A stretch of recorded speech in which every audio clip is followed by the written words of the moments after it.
بعض لوگ صرف نیگیٹو بات کرتے ہیں، بعض لوگ صرف پازیٹو بات کرتے ہیں۔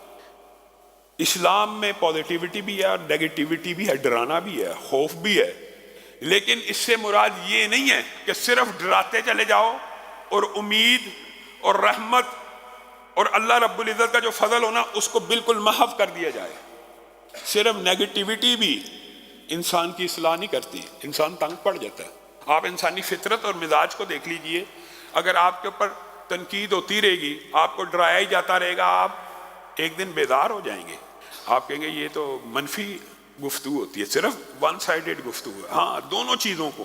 لے کے چلیں کہ ٹھیک ہے، اللہ کا خوف ہے، اللہ کا ڈر ہے،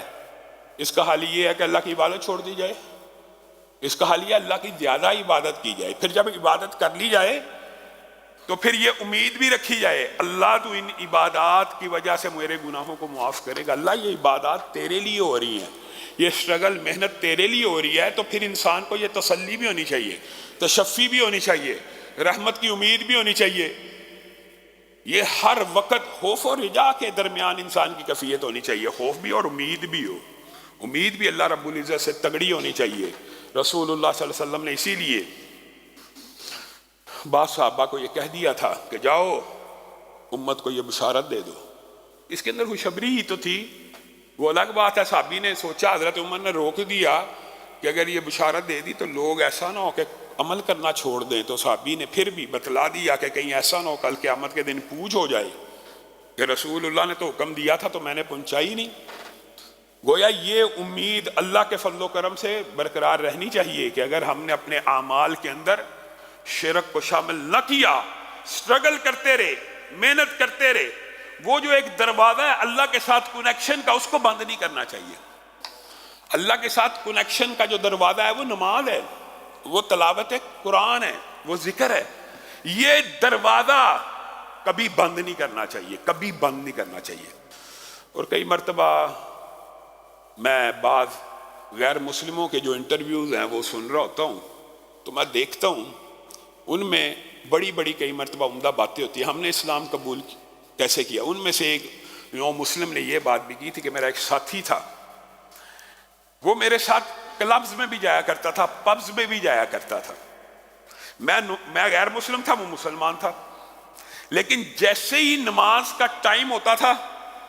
وہ کہتا تھا ٹائم، مجھے کہتا تھا وقت ہو گیا اللہ کے سامنے پیش ہونے کا۔ جہاں پہ بھی ہوتا میں اس کو کہتا یار کلب جاتا ہے، یہ ہمارے ساتھ پھرتا ٹوٹتا ہے، یہ کام کرتا ہے،